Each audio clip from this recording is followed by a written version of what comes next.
From the trenches of motorsports and Gearhead Central, this is RealTuners Radio, your all-motor, boosted, and nitrous-fed hour of power. Now, here's your hosts, the Reverends of RPM, the Faction of Traction, John Bewley, Scott Clark, Bill Fowler, Scott Evans, Mark Dahlquist, Mike Perduto, James Short, Tom Sewell, Brian Barnhill. This is RealTuners Radio. Good Wednesday evening to you all, and welcome to tonight's show. If you follow RealTuners Radio, or me, Scott Clark, on Facebook, then you know some of us at RealTuners have been helping Dan Parker prepare his '08 Corvette for land speed racing in the 2020 season. Dan and the team just finished their first outing with the car, and it was a huge success. So tonight we are dedicating the entire show to talking with Dan, his crew, and about what it took to get this concept and car ready for battle. So sit back, tighten your belts, and get ready for RealTuners Radio episode 115.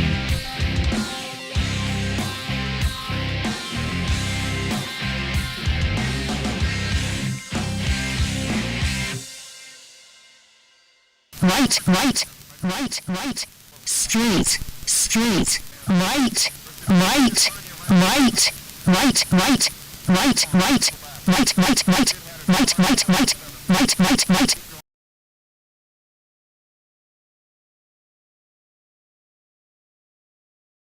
That's the stuff we got to hear all weekend long. That's what Dan listens to when he's sitting in the car. Welcome to RealTuners Radio, everybody. Wow. So I got the other guys in the green room waiting to come in here, but we had a very eventful weekend this last weekend, and I'm just going to bring the group in here in a second and let them talk about it. This could go completely off the rails. We have a ton of people on here tonight, but I'll let Bill or Mark or one of the guys do the introductions here. But let's see. So, all right, guys on the conference call. Is everybody there? Can you hear me, Mark Dahlquist? I got you. Nice. Okay, we have you loud and clear. Anybody complaining about the stream? Can't hear anything. Hopefully it's working on Facebook. Good Lord. Yeah, Facebook is reporting it sounds good. Nice. Okay, cool. All right. Mark, you are really good at herding cats and goats. I'm going to let you I don't even know how to take that. Well, you're good at being organized. I'll leave it at that. But let's gosh, I mean, I don't know how you want to start off. Let's introduce the guys first and maybe explain each person who is in their role, and then we can talk to each one of them individually here. Does that work? Sure. So we just got back from New Mexico at the inaugural Spaceport America ECTA land speed race. It's a 1.5-mile race, and there's everything from 250-mile-an-hour Camaros to 300-mile-an-hour motorcycles to, I mean, you name it, it's there. And it's a government leased facility by a private corporation. Is that the best way to put that? I think that's the right way to put it. Yes. State of New Mexico built this facility for $220-ish million, and their first tenant is Virgin Galactic. And they have a runway that is 12,000 feet of the smoothest concrete I've ever seen. So we went down there with Dan Parker, who's been on the show before. Dan, the man Parker, is here. Say hi, Dan. Hello, everybody. And we got Dan's Corvette down there and with the crew. And Dan came with a crew of people. He had Jimmy Boykin, the crew chief, who is a master fabricator and overall good guy, and also somehow manages to keep Dan under control. I don't quite know how. We had Jeff Pope who's quite literally a rocket scientist. We had Jason White Jason has the world's fastest C6 Corvette, and he has the overall world's fastest Corvette with the exception of one car that runs on the Bonneville Salt Flats. Jason does the 1.5-mile events. He's gone 269 miles an hour in a 1.5 miles with the C6 Corvette. Brian Barnhill is on tonight. He was assisting remotely with getting the AEM dash up and configured for the odd GM CAN bus communication. He also provided the wideband for us, which was super cool. It gave us the overnighted an AEM wideband compatible with that dash. That was sweet. Talk about coming in clutch, dude. A+. We had good looking out. we had Patrick Johnson, who designed and built the guidance system for Dan's Corvette, which we'll go into with detail. Patrick isn't here yet. He's going to be about 45 minutes, and he'll be on. He's just finishing up with some other commitments, so he'll be on in a little bit. Of course, I was down there. Scott Clark was down there. Scott was doing most Nothing. of the I wasn't doing electronics. You were doing most of the electronics integration. I made that cable for the audio system. It was real important to me to be able to capture his audio, which you heard there at the beginning. And so I spent a lot of time, and of course, Evans had my back on that entirely. But yeah, so mainly audio cable. And then once Brian got me started on the dash logger, capturing the data and the logger, I mean, shit, Brian, that was so awesome. I got probably about a 30-minute tutorial from him, and that was literally all I needed to jam and get our data. And man, I've got tons of good data from this weekend, but carry on. Yeah, and then let's see here. We had, of course, Jay Leno showed up. I forgot that part because they taped an episode of Jay Leno's Garage for Dan Parker's attempt at, breaking several records. So let's start out with Jimmy, the crew chief. You were the one in charge of keeping all of us on task, and you picked Dan up at his house, I'm assuming, with the truck and trailer, and you headed out for New Mexico. Why don't you just tell us a little bit, like a short synopsis of how that trip went and getting to the track and your overall take on that? So the short version was that we got a call from Jason White the night before, who was supposed to be in Columbus on Tuesday night.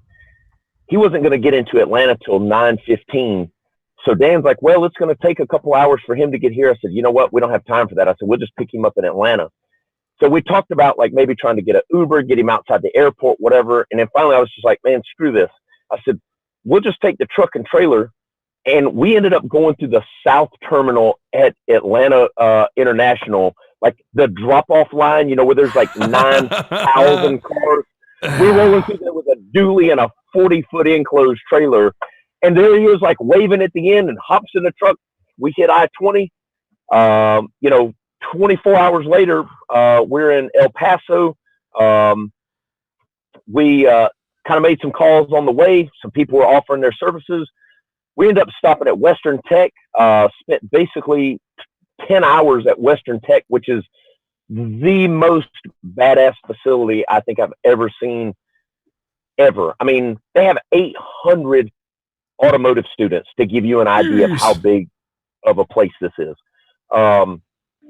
They basically gave us the run of the shop. Anything you want, faculty's running parts for us. Dan's giving speeches. We got students out there helping. I mean, these aren't no middle of the mall, oil change students. These are like, guys that are prepping to go work for Don Schumacher, couldn't believe the experience. We head up to Las Cruces, and, that kind of gave the quick version of the trip there. Other than just being a miserable 24-hour drive. I mean, besides that, it was great. I mean, In 21 hours, that was in a monsoon rain from just Georgia to middle of Texas. It was rough. Yeah, it was horrible. So, what happened next?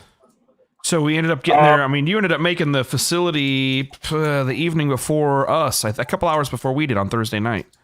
Yeah, so we got up to Las Cruces, like any typical thing, like, hey, we're pretty close to done, gonna have an easy night. We went, ate at a great steakhouse, the same place, Cattle Baron, man, just great spot, get a pretty good night's sleep. And that was the last one of those we had. So we get up the next morning. We're supposed to be there like 7 a.m. I think is when they said it open. So that meant we're up at 5:30-ish a.m.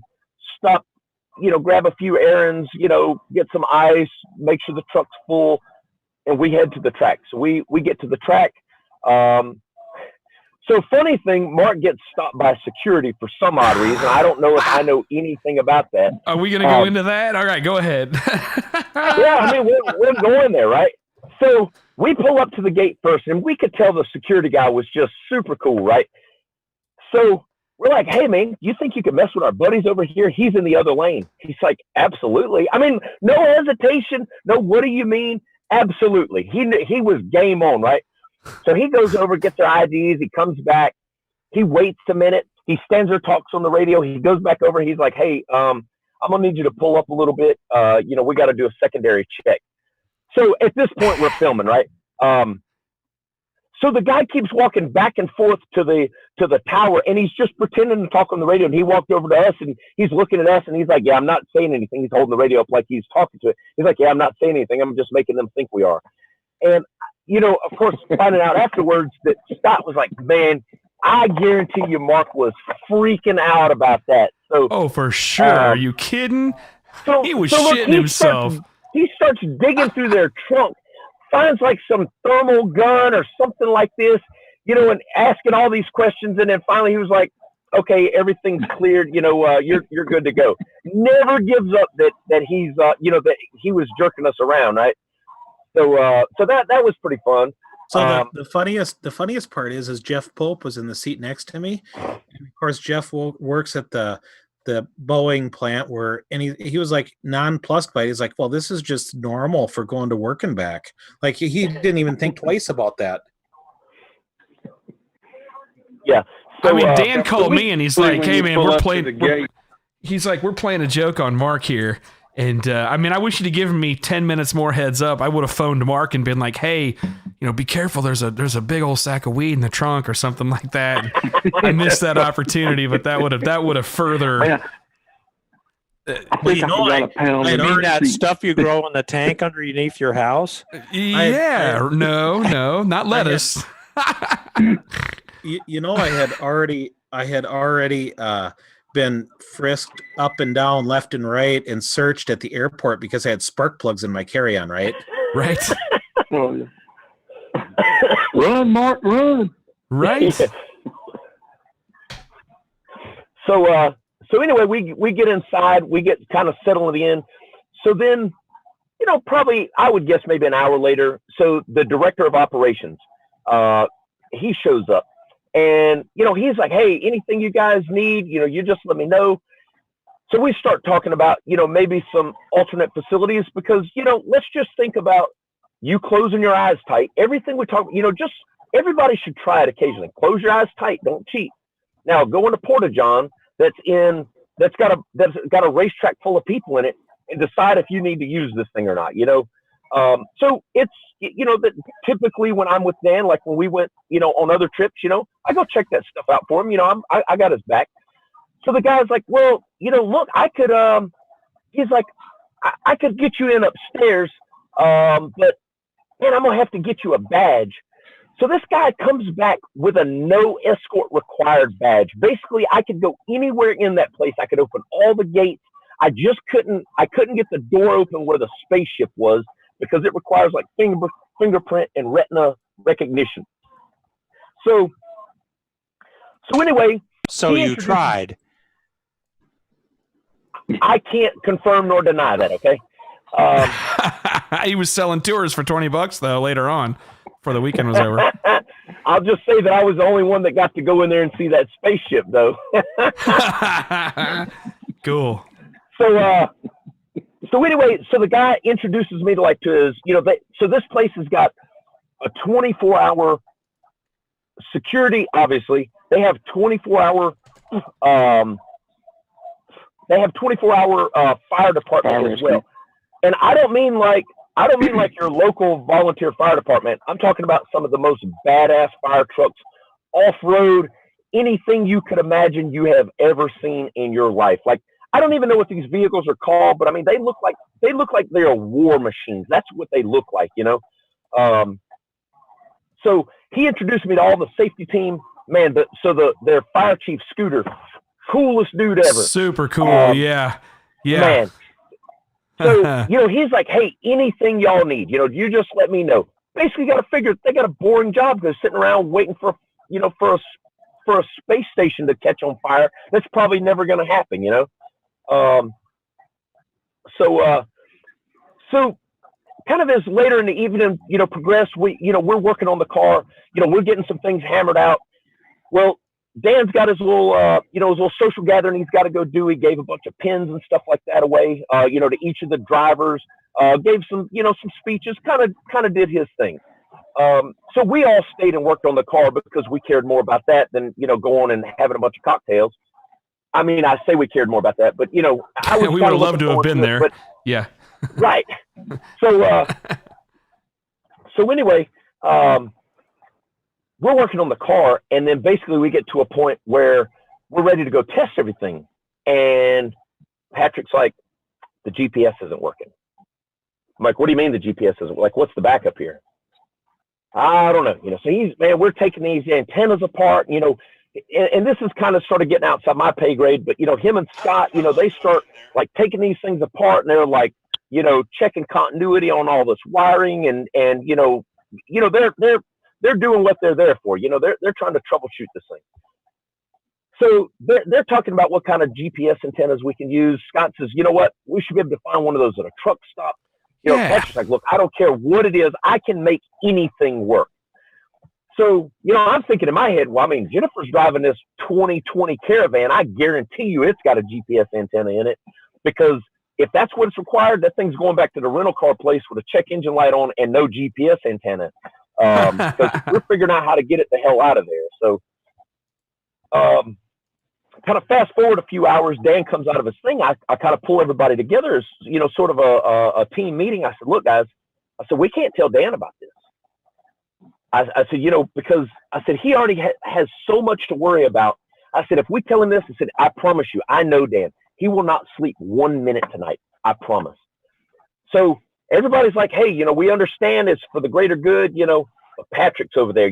Patrick's a super clean cut guy. Like, absolutely did not belong with the group of a-holes that was there this weekend, So he tells me, he's like, he's like looking down, and just real quiet. He's like, I'm not going to lie to Dan. I said, look, man, I said, Jeff, I said, you can't say anything to it. He's like, I just can't do it. I said, well, look, I said, then just don't say anything to Dan, okay? I said, if he calls you, you ignore his call. When he comes out here, you just avoid him, okay? I said, just don't say anything to him. I said, I'll tell him to lie. I said, don't worry about it. I'll take the heat for it. So Dan and Jennifer come down. We lie to them and tell them that, hey, yeah, it just started raining. They had to kind of pack up the equipment. So, we hadn't really got to that part yet. So, we just wanted to go, make some shakedown runs on the car. It runs, drives, shifts, does everything. Because basically we loaded this car on a trailer and hauled it 1,500 miles, and we had not driven it 1 mile on concrete at all since being built. You just gotta wing it, right? So I tell Dan and Jennifer, I'm like, look, y'all got a big day tomorrow. You need to go back to the room. So I get them to leave. That's the good thing, because now we can continue to test and try to figure something out with this GPS stuff. So I think at this part, you left at this point, right, Scott? Yes, sir. I took off from there, and I started hitting all the stores to the south, hit the two major truck stops that were available, and I was to the point where they didn't have GPS antennas. I was going to buy a GPS so long as it came with a damn external antenna. They didn't have any of those.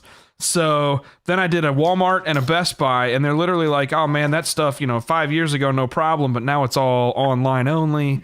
So we were screwed. And I'm talking to Patrick every 20 minutes. I'm like, dude, I'm striking out on a GPS antenna. Yeah. So basically, so Patrick's still, trying to work through it. Finally, he says, well, I'm headed north then. So Patrick, he starts heading towards, I guess it's Albuquerque. Albuquerque. He went to Albuquerque doing the same thing I was doing in Las Cruces, trying to find some place that carried a 2-wire GPS extension. So at some point, we were still having to do, we still had issues to iron out on the car. Mark's fixing some wiring that, that when the diaper got put in, it's kind of, it was close to the exhaust. Oh, now he admits it. Sorry, carry on. I was trying to be professional here. I mean, I can tell him what really happened if you want me to. Sorry. I just like the look on Mark's face when you blamed him for that. That was awesome. Look, you should see how he's grinning, Jan. He's just grinning like a dog shitting a peach seed right now.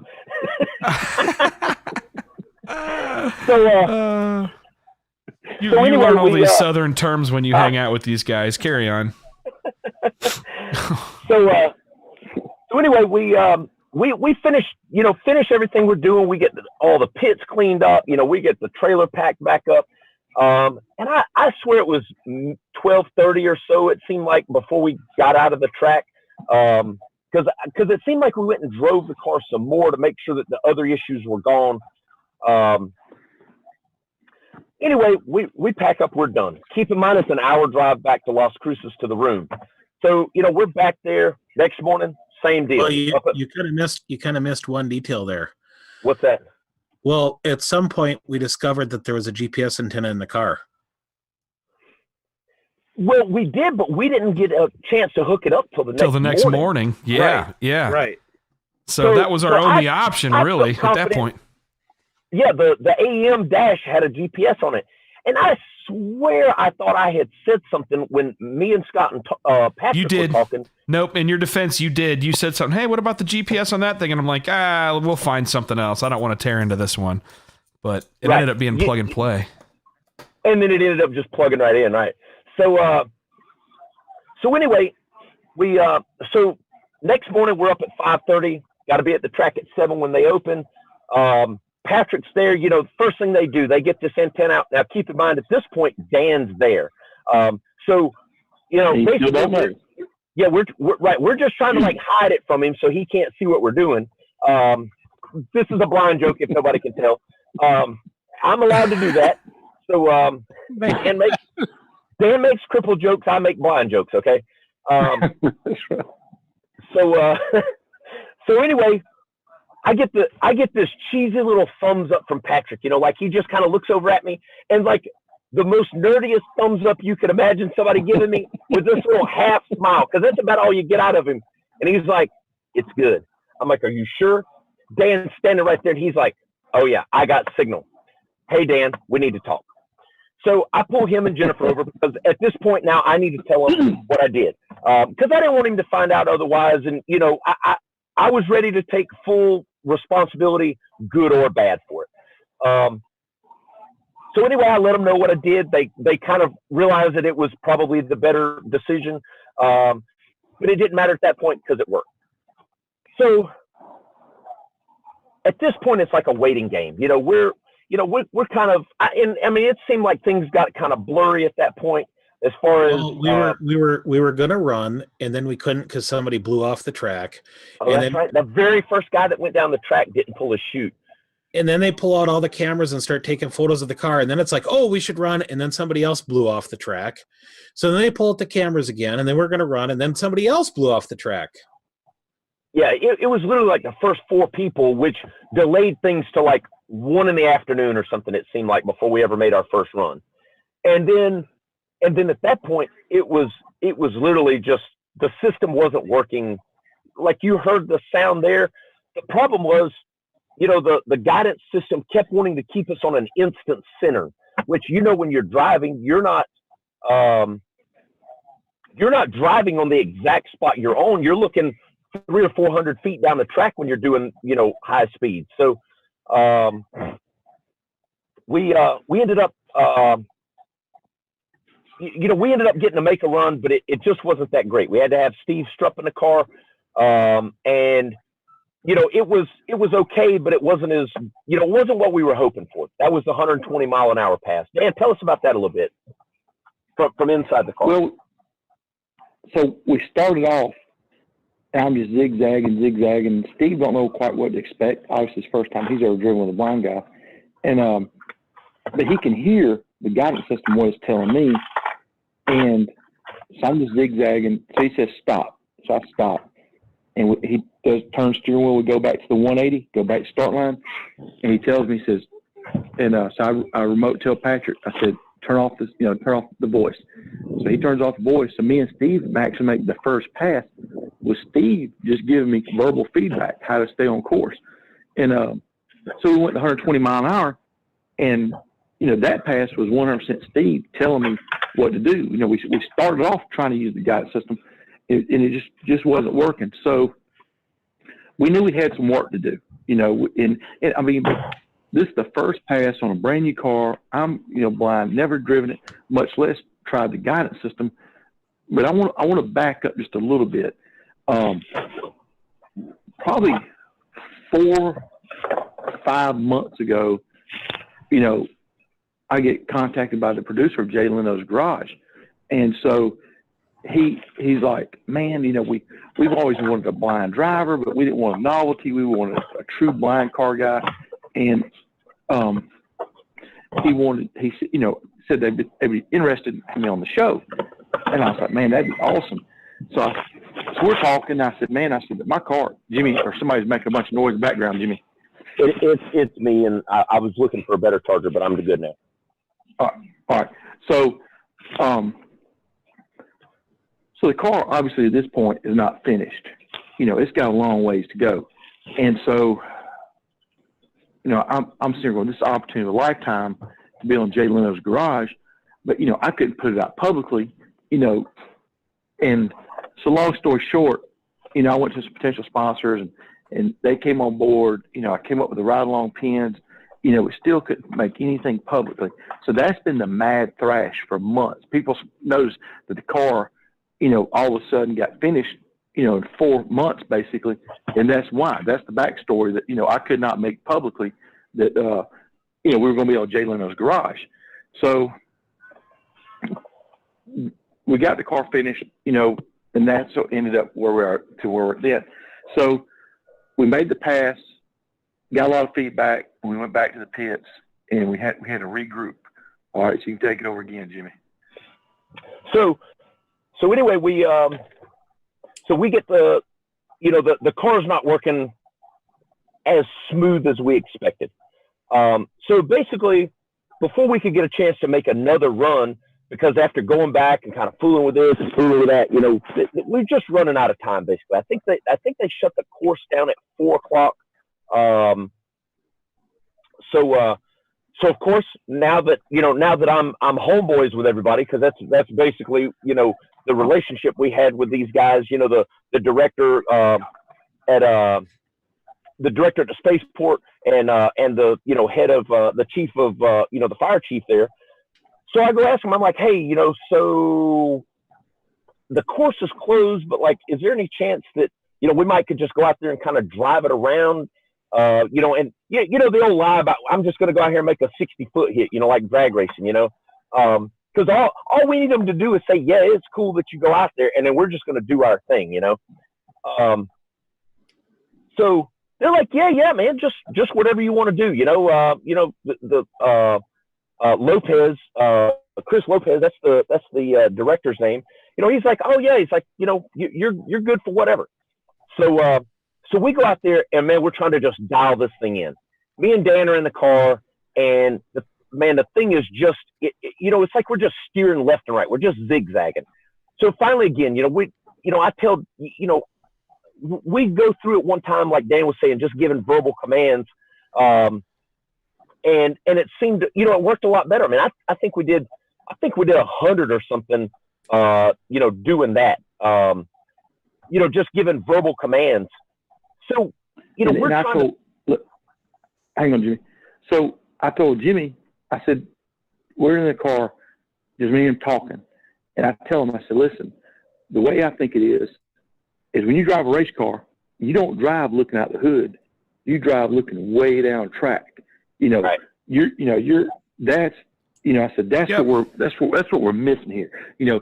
I'm focusing down track, and that's, I don't have an instant right here where we are, we're not worried about what we're on top of us, where we're pointing. So then we went back, and then Jimmy conveyed that to Patrick. So we go back and talk to Patrick, just me, Dan, and Patrick kind of pulled over, because everywhere it seemed like we went, man, it was like, there's just this mob of people that wanted to stand around. So we kind of had to make it obvious that, hey, we're having a private conversation, because at this point we've got some serious troubleshooting to do. So anyway, we explained to Patrick what we think needs to happen. Of course, I don't understand, this, this high tech stuff he's got, it doesn't make any sense to me at all. All I know is what I need it to do. And can you make it do that? So Patrick's like, yeah, I could probably. He said I could rewrite code to, I could write a new program to make it do basically changing the dot at the end of the track. So let's back up one more step to give people an understanding of how the system works. We put a dot, let's say, way back in the staging lanes, but the center of the track. Then we put a mark. We zero it out with the GPS. Then we go to the very end of the track, like you're in the grass, fixing to run off the end of the track, but the center of the track. We zero it out there. Then we go back, we get on the starting line, we get on the finish line, same things there. So now Patrick has generated a map, if you will, of where we are on the planet, So, and that's how, once he has those points plot, he can move us left or right, he could zigzag it around if he wanted, he could do everything he wanted to from that point. So when you're driving the car, basically it gives you those, if you're going straight, it's telling you straight. And he can decide how wide that space is. So, let's say that 4 feet is straight, 2 feet on either side of the line, which we would all consider doing 200 miles an hour. If you can stay 2 feet one way or the other of the center line of the track, that ain't doing too shabby, So anyway, as it's giving you a straight command, and it's just going straight, straight, straight, straight, that means that you're within that 4 feet space. Well, if you ease outside of that, let's say to the left, then it's going to tell you need a correction to the right. So it goes like straight, straight, straight, right, straight, straight, something like that. And that's how it's making corrections. Well, the problem is what Patrick sort of explained was the amount of delay that it had based on it being a verbal command. So the amount of time, from the start of one word to the start of the next word, how far have you moved, in space in, let's say, half a second at 100 miles an hour, Well, in that half a second, you could be now way off course. So it's telling you back right. So you're basically steering at this point back to the right because you don't know where you're at. You're blindfolded, if you will. Or, for those of us who are really blind, you just don't know.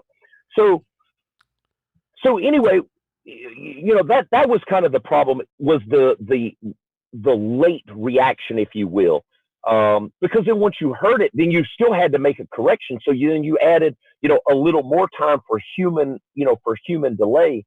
So we go back, we talk to Patrick. It's just me, Dan, and Patrick, and we're telling him that, look, can you make it to where we're chasing that point at the very end of the track? So it's giving us left and right based on that point out there, not the point directly under the car where the GPS is. So he tells us, yeah, it could take a couple hours. I could write some code, and do that. Now, Scott, you could probably explain a little better, without getting into very specifics about the system. Sure. What does writing code mean? Because really, I don't understand. Without us getting in trouble from Boeing and DARPA, sure, no problem. I'm still convinced. We'll wait for Patrick to get on here, but I'm still convinced he pulled this thing off of a guided missile. So basically, how the system works, I'll just be brief. It's a combination of GPS to plot the course you run on, and then inertial navigation to try and get a faster response.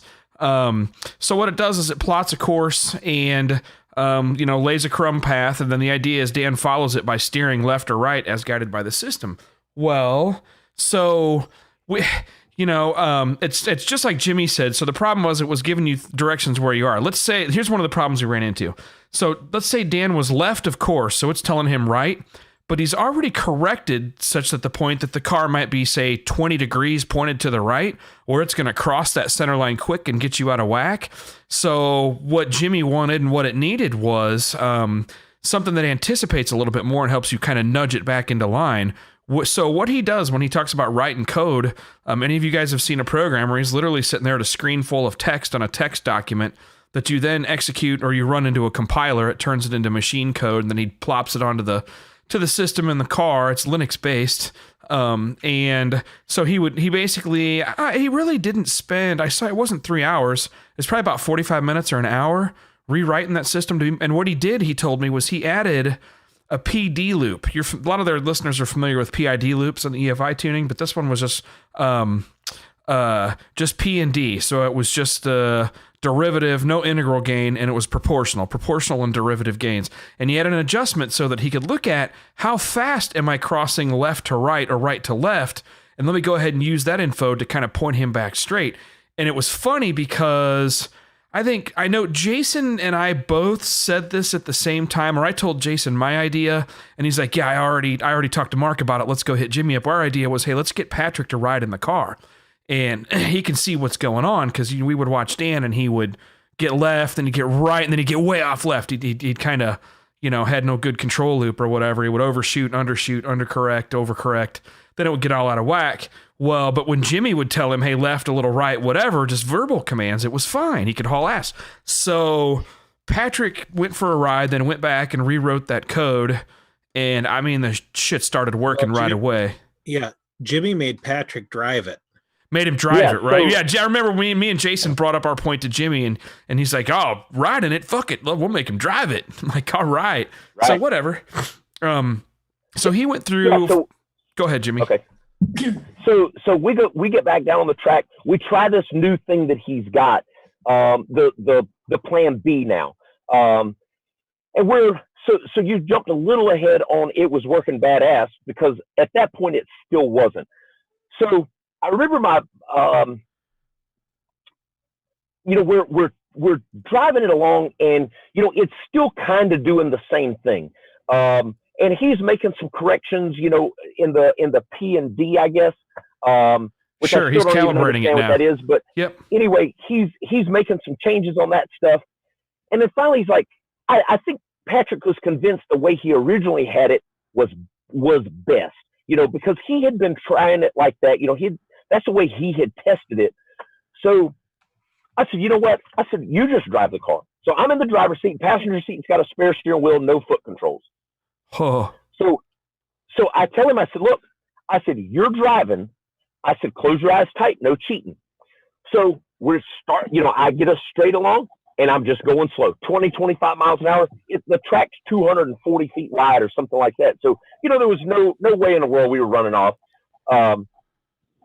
We're pulling up, and man, same thing. He's just zigzagging all over the place, because by the time you make a correction and then it makes another correction, you're just out of bounds the other side. So I said, okay, now let me show you how me and Dan do it. So I told him, I said, just turn that thing off, and we start driving down, and I'm doing, straight, okay, just a little right, little left, you're good, straight, little right. And, and I'm at this point, we're going straight as an arrow, and I'm accelerating like hell. So I let off, like, how fast was that? He's like, 80. So I think, all right, you see how much different the car did? And of course, when we stop, he's right there on the line. There's like a 2 foot wide, center stripe down the track. So I said, you see how much better that was? And it was like right then he had the aha moment. So he's like, I think I know how to fix this. Now, at this point is when we went back to the trailer, and he said, this was when he said it was going to take a long time. It's dark at this point, and he wants to go ahead and he's going to write now a third program. So I kind of pull everybody together. I was like, look, I said, man, I know it's been a long day. It's getting late. I said, look, if anybody needs to go back to the room, catch some sleep, whatever, I said, there's no telling how long we're going to be out there. And basically what I did is I gave everybody the easy out. Everybody kind of looks at everybody else. Like, we didn't come here to sleep. We come here to make this car go fast. And man, I remember looking over at Dan, and he's doing the Stevie Wonder move, and he's like, I don't know what y'all are worried about. He can't see shit. He don't care if we're testing in the dark. Right. So then it dawned on me that, hey man, testing in the dark's going to work pretty good. Dan would call us, ascites.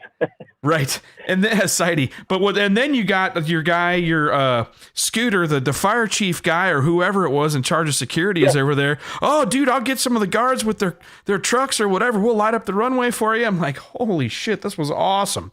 So, yeah. So Patrick, we're starting cooling the car down. We're kind of giving everything a once over again. Just checking air pressure, lug nuts, just all those things that you would normally do. And we're just letting Patrick do his thing.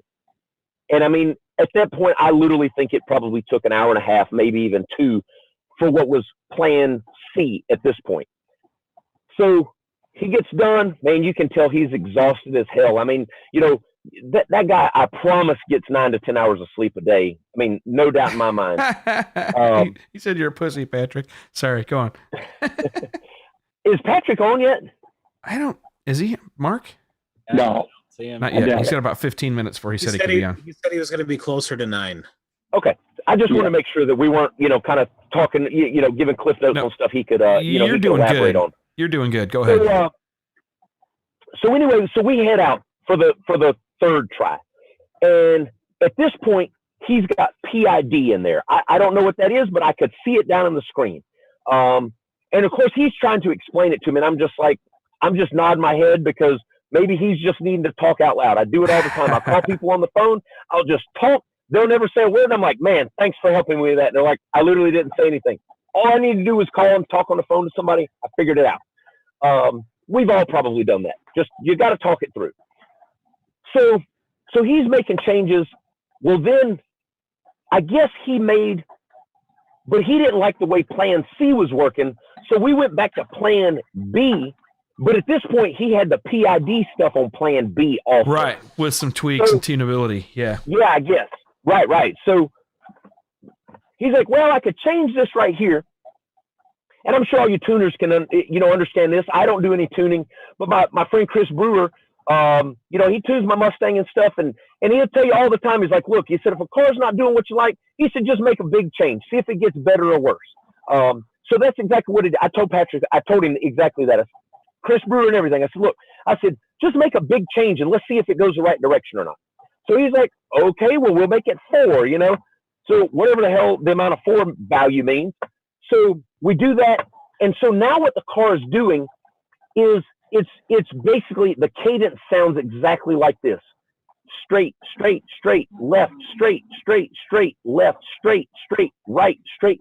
So you're now, you know, because he's pinched it in way in, but it's only given a little blip of where you need to go, because at this point we are chasing the dot at the end of the track, but it knows the rate, I guess, at which we are rotating and moving off that center line, kind of like Scott was saying earlier, you know, the rate at which we're moving away from the center line.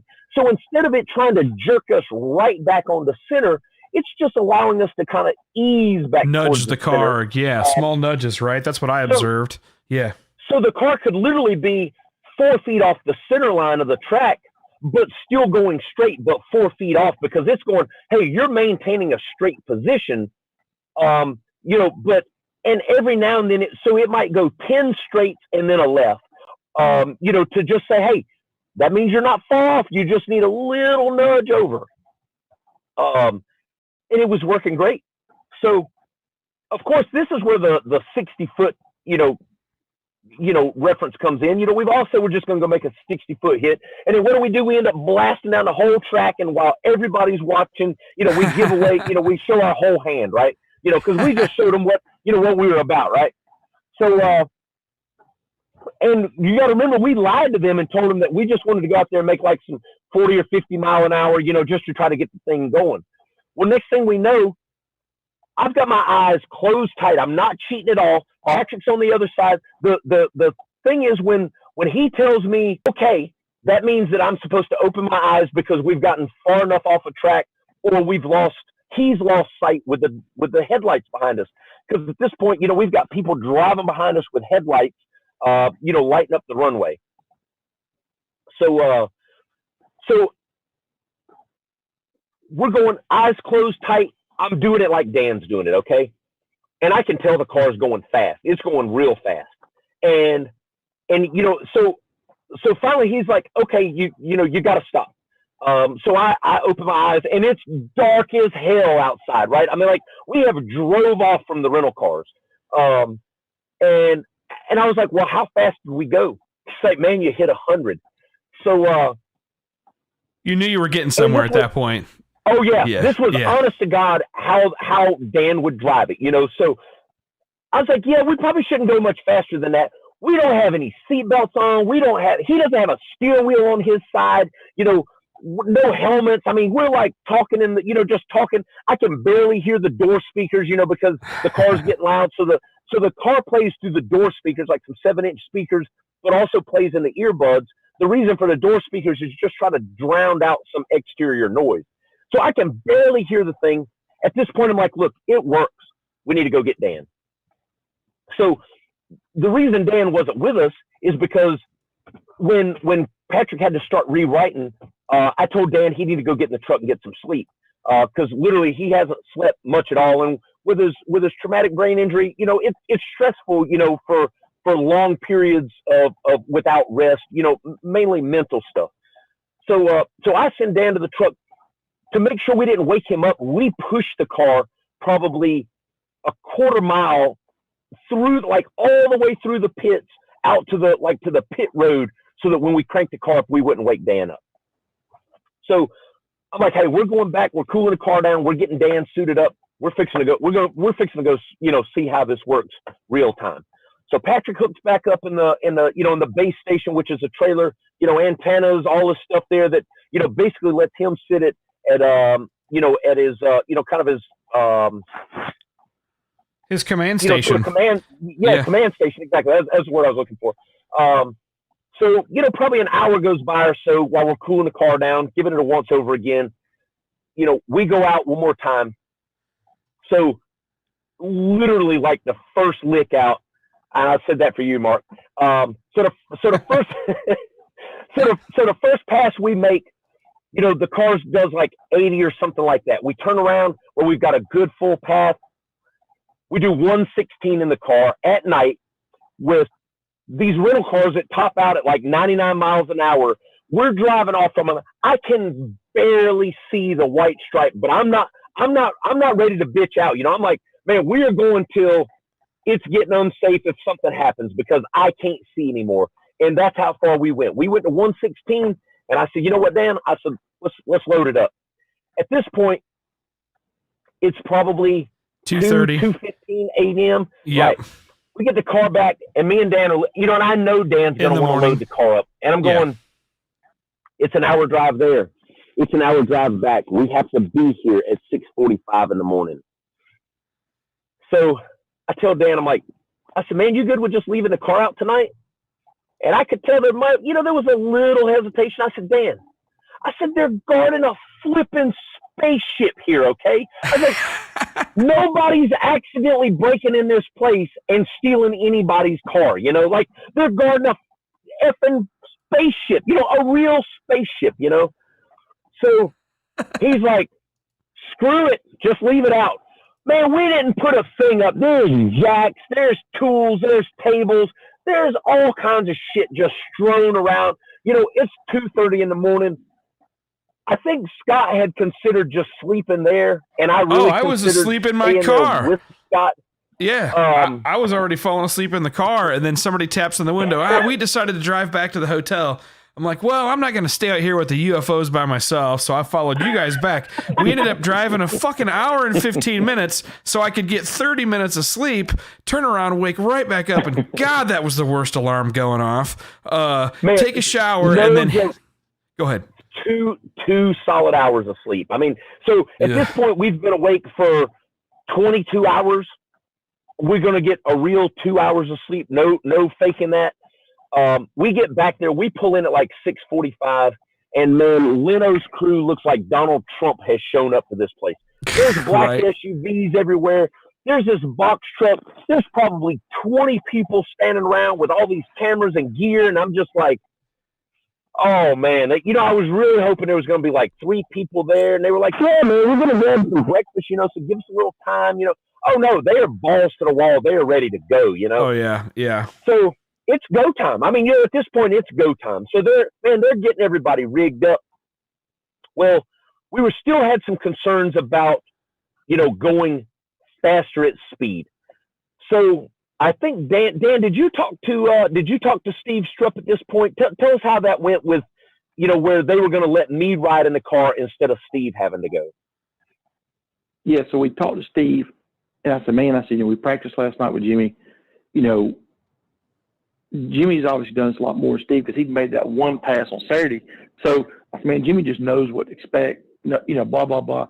He said, that's cool. I'm cool with it. Well, because of the TV show, me and Steve were actually put on the payroll for the day.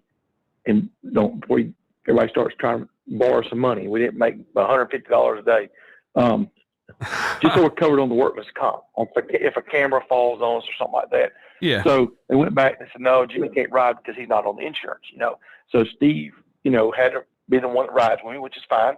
And so we get the car ready, driving up to the start line, and, we're waiting. They're trying to get all the camera people ready and everything else, and they're rounding up Steve in his fire suit and everything. So Steve gets in the car. They're micing us up, because we got live communication between the driver and the co-pilot, plus push to talk to the rest of the team in the command center. So me and Steve were sitting there, got the door shut, and I tell him, I said, Steve, don't touch that steering wheel unless you're fearful of your life. I said, we got to be in bad shape for you to correct. I said, we practiced last night. I said, I got this. Just have a little faith. I said, we'll start off slow, and we're going to just gradually roll up to it. And he says, okay. So, at this point, I got the weight of the world on me. And, between the Leno show, we got one pass to do this, all night test night before, it was huge. Not to mention the 25 mile an hour crosswinds. It was ridiculous. 25 mile an hour crosswind. So I cranked the car up. It's skipping. We got stuck injector. And so Steve's like, pull off. I'm like, I can't keep it running. Just hang on. And he didn't realize quite what I said, what was going on. So I'm sitting there trying to rev the skip out of it. It ain't working. And it's just boop, boop, boop, boop, boop, boop, boop. So I finally start pulling it off at part throttle, just trying to ease up, and it starts to clear up. So at that point, I have to forget everything that just happened and just concentrate on driving. So I start rolling some throttle into it, get settled down. I just keep progressively putting more and more throttle into it, just real easy. And I could tell we were running pretty sporty. I told everybody that morning, I said, man, if I could hit 140, I think that's going to be pretty respectable, especially first actual full pass on this guidance system. So we're rolling down through there pretty good.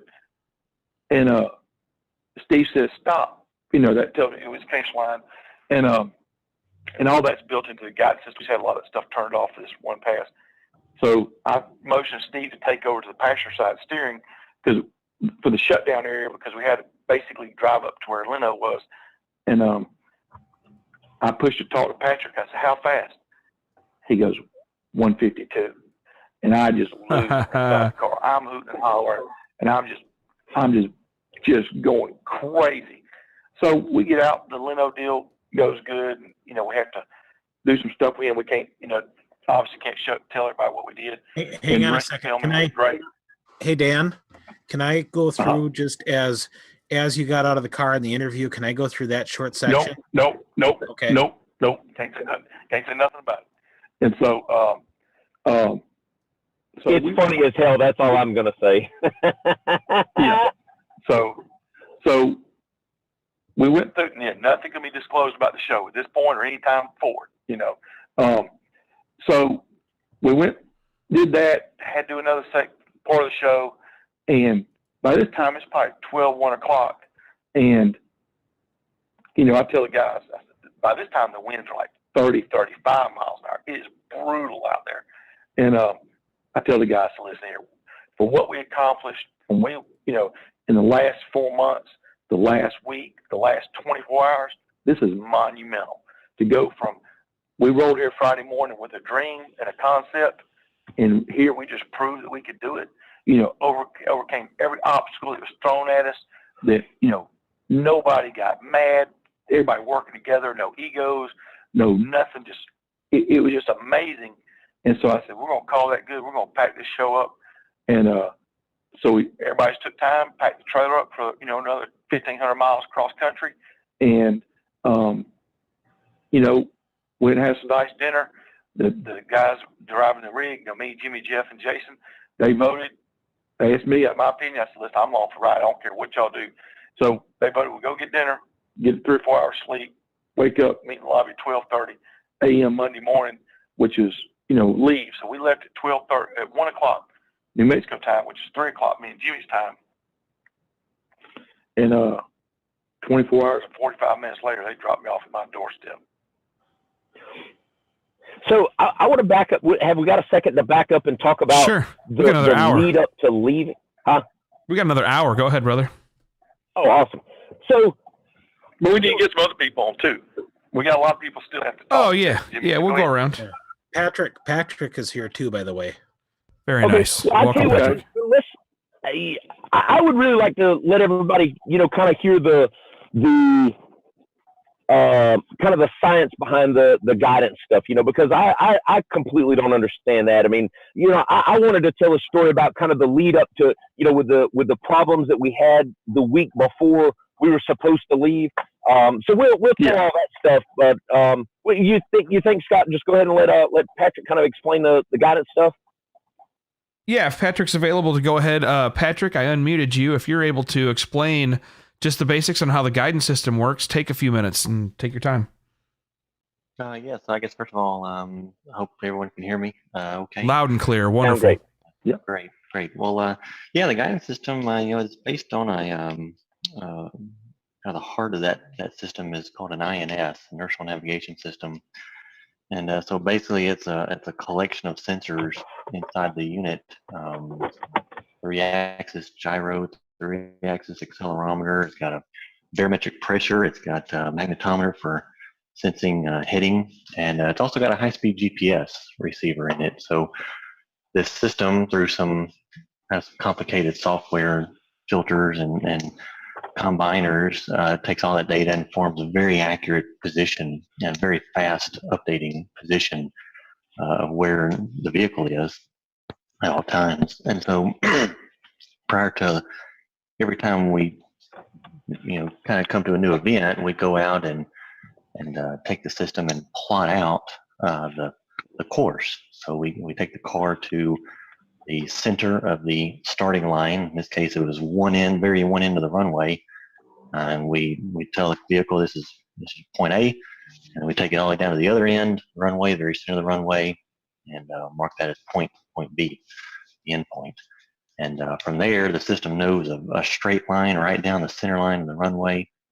And with that information known, with the course known, since it has a very accurate position at all times, it knows exactly how far down the course Dan is, and it knows how far off course Dan is. And so with that information known, we can then run it through some other software algorithms. We call it closed loop feedback, that will determine if he's left or right of the course, and therefore give the correct audio cues to let him know which way he needs to steer. And it's got some other features too. That's obviously the main function of the computer. It's got some shutdown systems that we developed in the first phase of the program, such that if he gets out too far off course, it will shut the vehicle down. If he passes to the finish line, it can shut down. And also if we lose communications with the ground station. So during all these runs, there's a ground station involved where I'm located, and the ground station and the vehicle are communicating with each other all the time. So if that communication gets lost, the system can shut down, because that communication, that link, is crucial to overriding anything that's happening on the vehicle and allows me to shut down the vehicle. So there's levels of safety that we've built in to the system. So it's more than just navigation. It's also, kind of a safety net should anything go wrong. Which seemed to work fine. We didn't have any awkward aborts or anything like that, that I saw anyway. And of course, I'm sitting here pulling the AEM data every time the car backs in on the dash logger, and I can tell good passes from bad. I can tell where they aborted early or where it worked well. And I mean, it was funny because both Steve Strupp and Jay Leno approached me. What's your opinion on the safety and suitability? I'm like, man, I joked with Leno. I'm like, he's like, I'm about to get in a ride in this thing. And I'm like, he's like, how is it? Do you think it's safe? What's your opinion? I said, oh man, we're at least like 6 or 7 out of 10 tries and not crashing the car. And he just kind of looked at me or whatever. And I'm like, no, it's cool, man. I believe it or not, I showed him. I've got like a dozen attempts that these guys last dozen attempts they'd put together were all non-abort. They were all good. We whipped him up to big mile an hour and backed off, and he was able to speed up and slow down. And you got to remember, you got to speed up and have this thing work, and then it's also got to work when you slow down. And we'd have done our 200 if the wind wasn't blowing. I think it was more than 25 mile an hour, but so that just gives us a chance to do it again. Me and Patrick and I talked this morning. We went over stuff, for the future, our plans. Basically we just, completed phase one for the car. We're talking about, what's our next step of the project. Patrick asked me, he says, well, how fast do you think you'd have been? Basically I told him, I said, I think if we had 2 or 3 more passes, I know we could win 185 plus, Oh yeah. It's just right now it just needs, I need practice, it's obviously brand new to me. And, so I need practice, get, the car probably needs a few things and Patrick get more feedback from me and tweaking it, and what most people don't understand is everybody on this podcast, we're the only group in the world that's ever done this. Not in Georgia, not in Alabama, not in the United States. The entire world is trying to do what we're doing. There's other blind land speed racers. Mike Newman has the record that I'm chasing 200.4 miles an hour. He had a follow car with two-way communication, telling him right to the left, etc. Yeah, that's assisted. That's considered assisted. 168. Yeah, that's right. Ben's been 168 at the Salt Flats in Australia. Same thing with a follow rider on a motorcycle, two-way communication. So, we're the only ones that's ever done this. When I first dreamed up of the motorcycle, Patrick and I were friends before the wreck, and obviously I knew he was, very intelligent in electronics, and I called him, and at this point I am jacked up still, physically, and I called him and told him what I'm thinking, and like to have a guidance system. I didn't know if there's any other blind racers, much less how they were doing at this point. And I told him what I was wanting to do, and Patrick's like, yeah, we can do that in his real calm voice.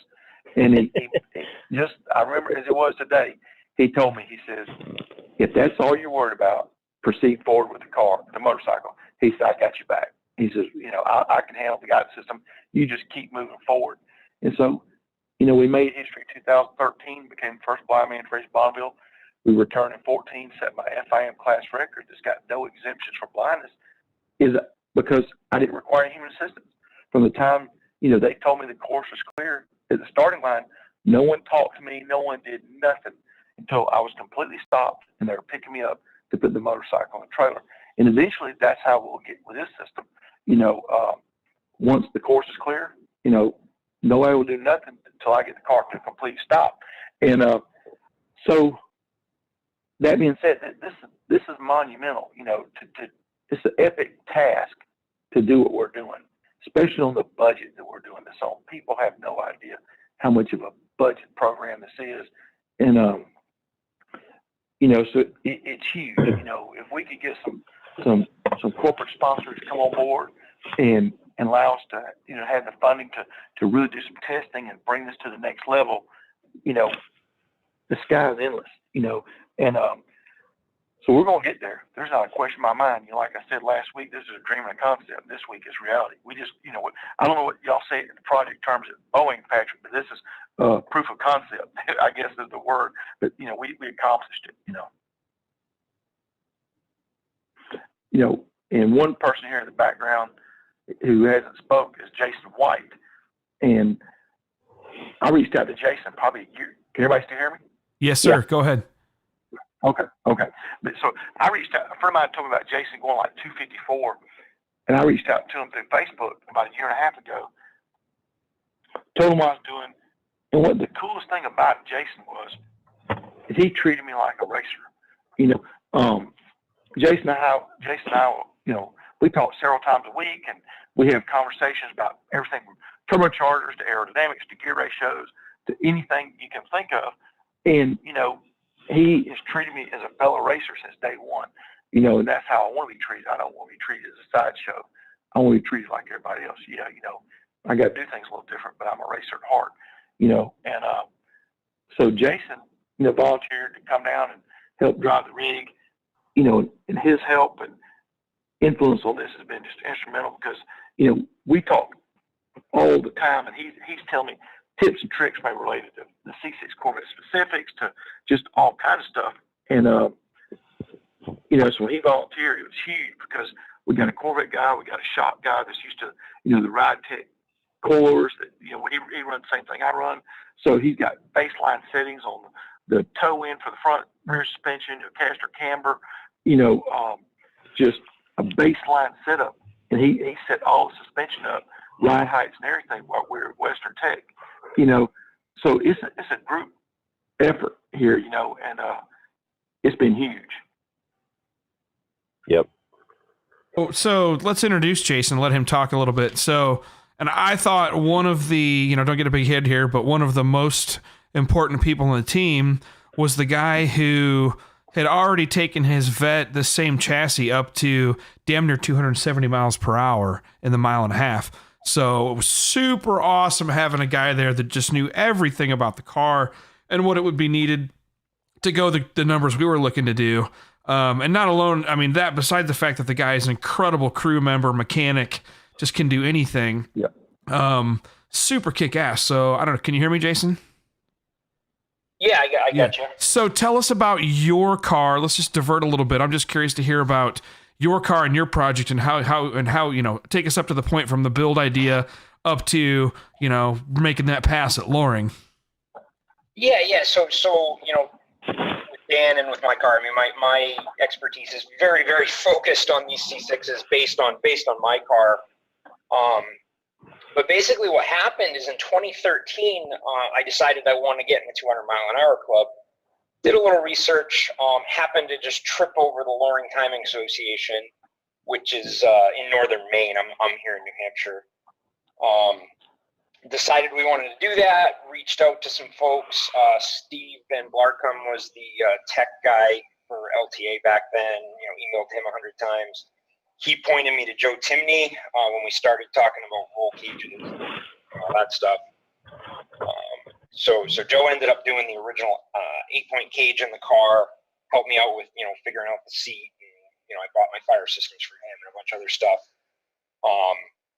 Ran the car with a stock drivetrain in 2014. We were doing 175 in the 1.5 miles and just hot lapping the car all day long. At that point, I was hooked. Took the car home that fall, tore it right down to basically a chassis and a body. Sold everything and built it with 200, 225 in mind. Went with it's an LSX 427. Originally had a ProCharger F1X. Did the whole build, soup to nuts. Took it back to the track. We missed 2015 just with parts delays and build delays. My first pass off the trailer in 2016 was actually a little over 200. I had to back it down because it was a licensing pass. And then within 2 more events, we had the car over 250. And then let's see. So last year, beginning of or late 2018, early 2019, we'd realized that the F1X was maxed out, so went to a big 106 turbo in the front, rebuilt the motor, made a ton of changes. But my whole thing with the car is just attention to detail, as much data as I can get out of it. That's kind of the stuff I live for. So that's what I wanted to bring to Dan's project. I'm the land speed guy, so I'm the one that's there with the checklists, making sure everything's ready to go and, making sure my setup's in there, triple checking, tires and wheels. And, that's kind of my deal. Unfortunately, I didn't get into much of the aero stuff with his car yet. I was sitting there with 3 rolls of red duct tape, just waiting to start to, waiting to do my job. And unfortunately, we didn't get to that point, but, everything else went well. So. Outstanding. Well, your expertise and work was absolutely crucial to Dan's success. I don't even know where we'd begin. Yeah, without the help on the chassis and then just doing all the work that you were doing and driving. Yeah, you came down and drove. I appreciate that. Unfortunately, I am so far away. I didn't get to really work hands-on. I didn't get to work on hands-on in the car at all. But I was definitely like Dan said, we were talking all the time. And when we unloaded at West Tech, it was obvious the car was sitting too high. And they had done, they worked right up to the night before. So, that was kind of my deal. As soon as we got to West Tech, we got some kids involved and pulled the coilovers out of the rear, just started making changes, dropped the car down where I thought it should be. And,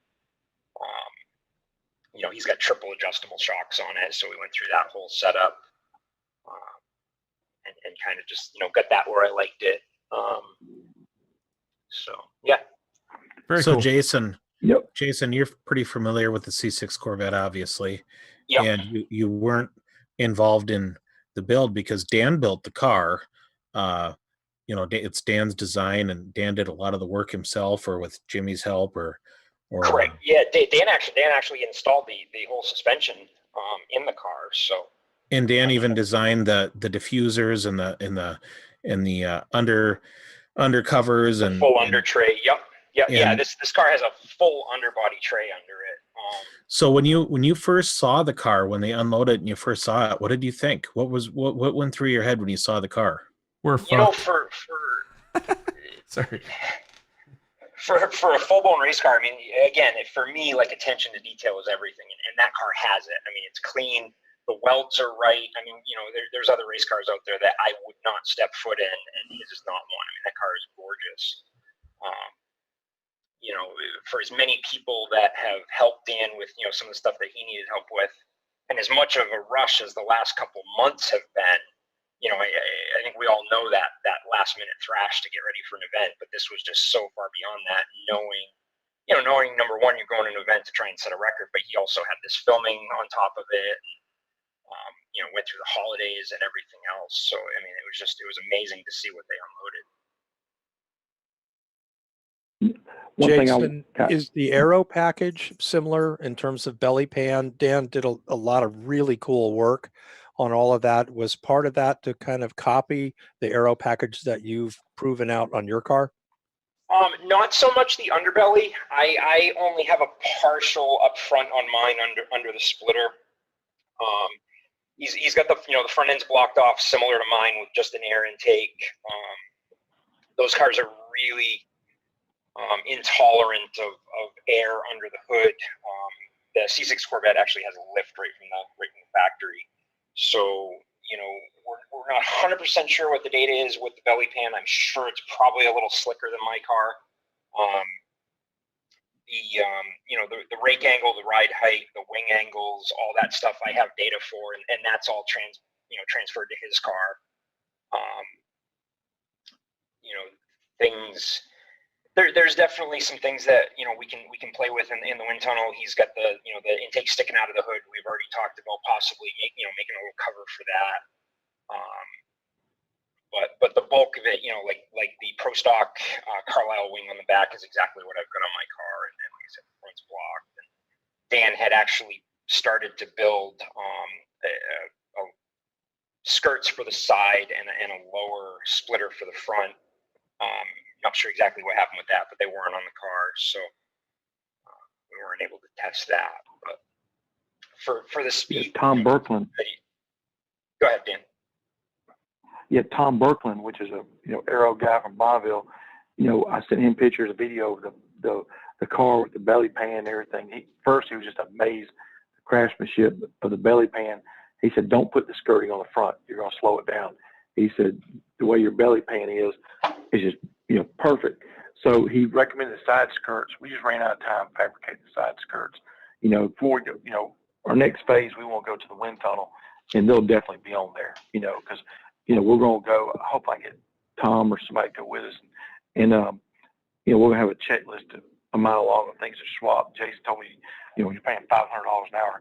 You make all the swaps, then you go, analyze your data later, to see, what helped, what didn't help, etc. But one thing that, what I'm trying to do, obviously, is extremely unsafe considered to most, and so I've told this whole team tonight that, my life's in everybody's hands, but, one thing you think about, all of us racers, if somebody tells you they got your back or not, well, to give you an example of how I know my team's got my back, when I go make a pass, Jason and Jimmy's got on their fire suits. They got all their head socks. Jimmy's got a fire extinguisher. Jason's got basically an extraction kit. He's got seatbelt cutter, glass breakers, pry bar, whatever it is, in the tow truck. So this ain't just all fun and games, everybody getting to suck up the moment and all. These guys are literally prepared to dive in an emergency situation, help the safety crew to get me out of the car. And because, Corvette's a little quirky on some stuff, and every car is different, every doorknob's not the same place on every race car, etc. But these two guys know where it's at. And so, they're willing to dive in there to get me out in case it all goes to crap. So that's huge when you go to the start line with the confidence that, because, me as a driver, if I could see, this would be a cakewalk. Obviously I can't see.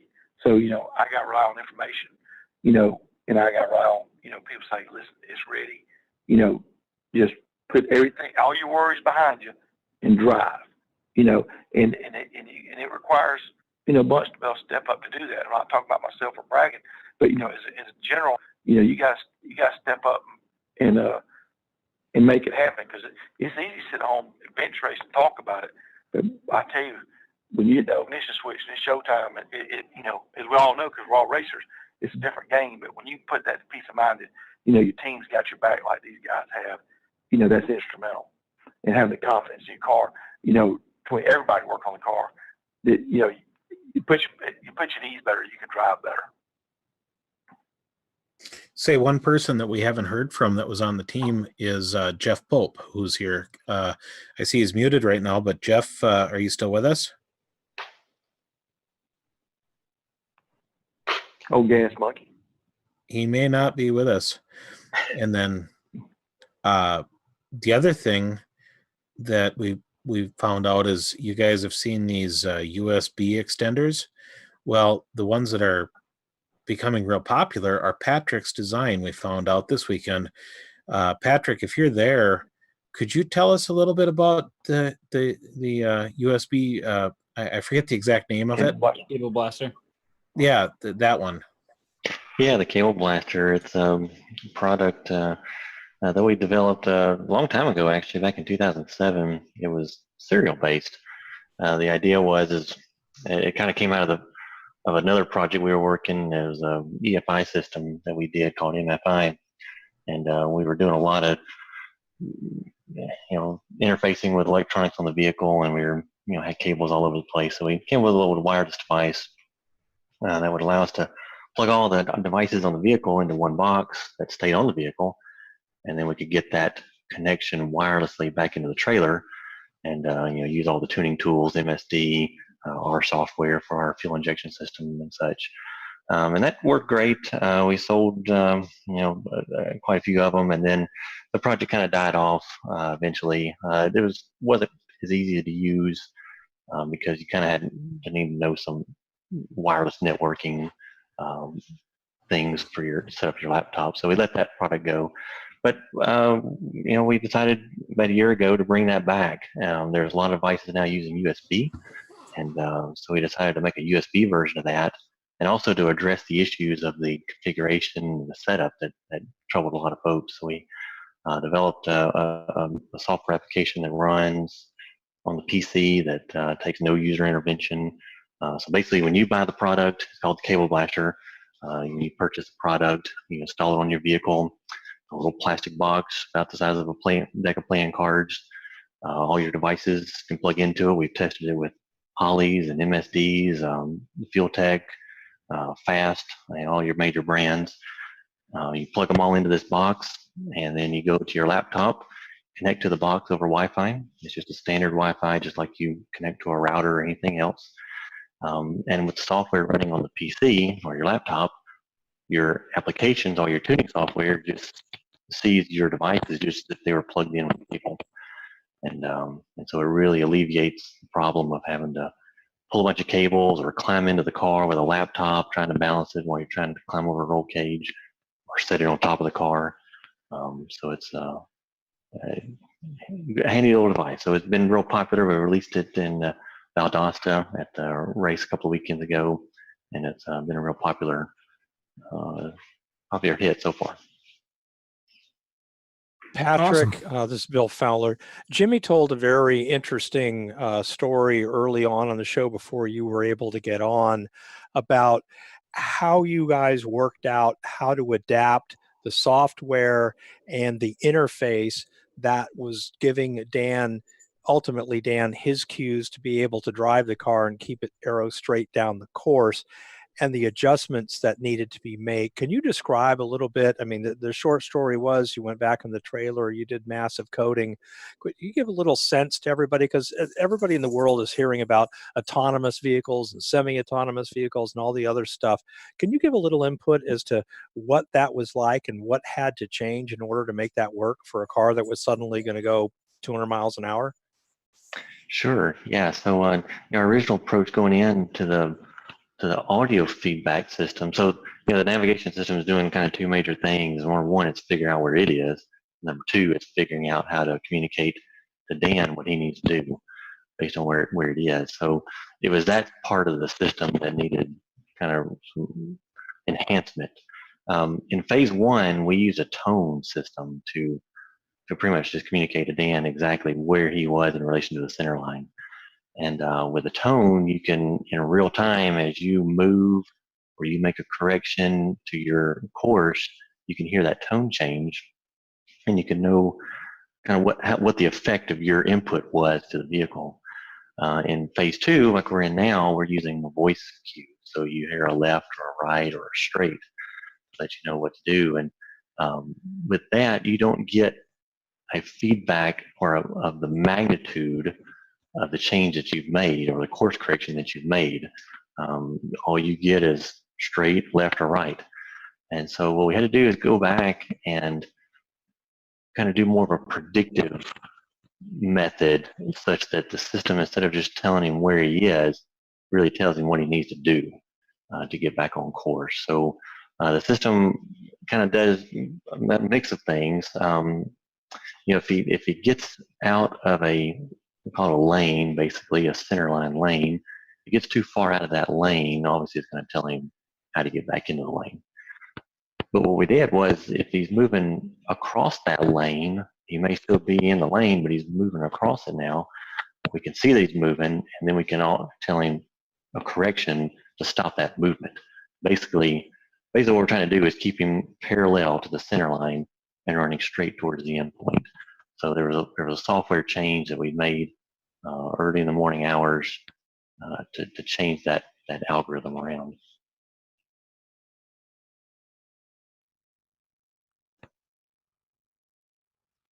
Marky, you got any follow-up to that? I muted some of you guys too, by the way, if you're talking and wonder why nobody hears you. Just trying to get rid of that background noise. What were your thoughts, Patrick, when Jimmy hogtied you into the car and made you drive it? Well, it's definitely exciting. Being out on a runway out in the middle of nowhere, miles from anywhere. No kidding. With nothing but the rental car lights, and here we are tearing down the runway with somebody with their eyes closed. So that was definitely exciting experience. I won't forget for a while. But it was great. Great to do that. I had not had a chance to do that with anyone, obviously, because all of my development, I don't have someone to go drive it, and especially not drive the car that fast. So it was a good opportunity to get in there and really understand what was going on and figure out how to, what we needed to do to fix this and come up with a quick solution. That will make for great TV or great radio, or anytime people are telling this story, and hats off to Jimmy for telling it so well. But, all of these elements have come together in such a magnificent way. Dan or, Jimmy, or I'm not sure who's the right one to answer this, but what comes next? Well, Jimmy and I had a meeting with Matt Goosh, a local friend of mine. He's a racer and a businessman. And so, and Patrick and I also talked today, we need testing. Everything needs a little tweaks. The truck needs a little tweaks. The trailer needs a few tweaks. The car needs a few tweaks, and we need to test. The only way that I'm going to be, fast and, make it happen is I got to have laps. Just like test a drag car. The Pro Mod car, we used to test it once or twice a month. Well, obviously that's not, available given that, you basically need an airport runway. So our next phase is I need to be able to raise some money. Me and Jason want to take it to the wind tunnel, obviously, and get some data on it and see where we are, if there's anything we need to do. And then we got to figure out, Patrick got a few things he wants to tweak on the system, and then we got to secure a place to test it, and that just takes money, so we really need a place, I think, for 2 days, so we got to ourselves, if we can make a pass every hour, we can go and make a pass every hour, and then get some laps under my belt, under the system, make tweaks, tune the motor, tune the suspension, and then we'll be ready to go for the record.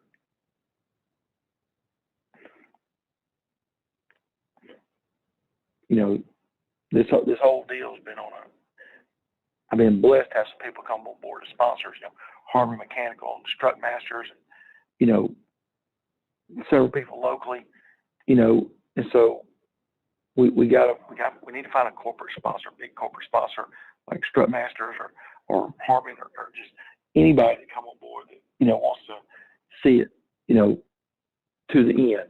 We have a proof of concept. So, we're going to bring that record home to America. I don't have a question about it. It's just a matter of when,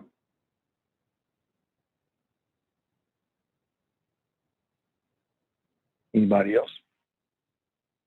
We're still here. Hello? Yeah, we're still here. You hear us? Okay. So, wow. All right. I've had a slideshow playing here that just kind of shows the stuff from the event. You can see the spaceport in the background. You can see Jason doing his thing. Mark, I try to get pictures of all the crew. I got everybody's pictures downloaded, so they've been whipping through the slideshow. In retrospect, so I guess the next thing is more testing once you decide for sure where and when. If they can get the spaceport again, cool. If not, then do you think about Blytheville or any other events like that? Because, you at least have the East Coast Timing Association willing to let you go out and make hits at this point. And that's huge. I called Steve yesterday and thanked him for taking the chance on me. He says, well, I don't consider taking a chance.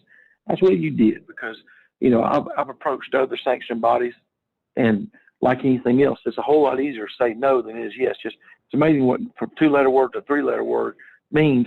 And he took a chance, so I like to go to Arkansas, but the thing is, to gather this amount of people at one time and get the car there and everything else is a huge expense.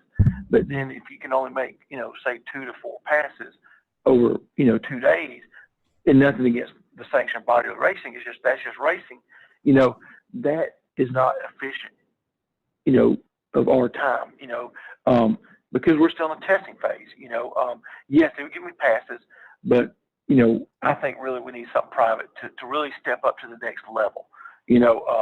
Arkansas is really close to me. It's a whole lot closer than the spaceport. I think me and Jimmy decided that he's about 6 or 7 hours away from me. It'd be a lot closer to Patrick, and we're going to talk to Steve, let him get home, get settled down.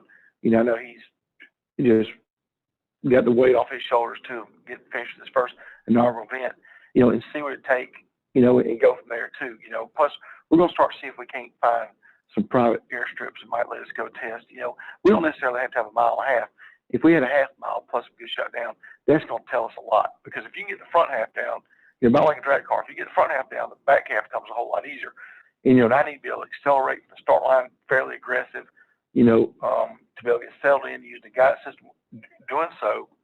And so that's where the key's going to be at, is the front half, So that being said, Scott, after you found your laptop, did you get any data off that last pass, or I don't know if you pulled the data off that last pass? So I didn't get a chance to pull the data off the last pass because the fucking TV guys, everybody else, I had literally no chance to pull the data off that 150 pass. But what I was going to do is use as an excuse to walk Jimmy or you guys through it on your end, and then we'll do it with via TeamViewer over remote so we can all have it. But I'm going to put all that in the Dropbox. What time is it? What time right now? I don't know what you mean. Yeah. What time is what? It's 9:30 p.m. Central Time where I'm at. We got a half hour. I was going to tell everybody the quick story about your laptop. No, So- go ahead. It's funny. Here's my initiation into the group, which I was too tired to even appreciate. Monday morning, we're getting ready to leave out of the hotel. Jimmy and Jason sort of walk through the trailer, and they find this laptop. And they asked me, I said, it's not mine. So Jennifer has one of the same brands. I called her.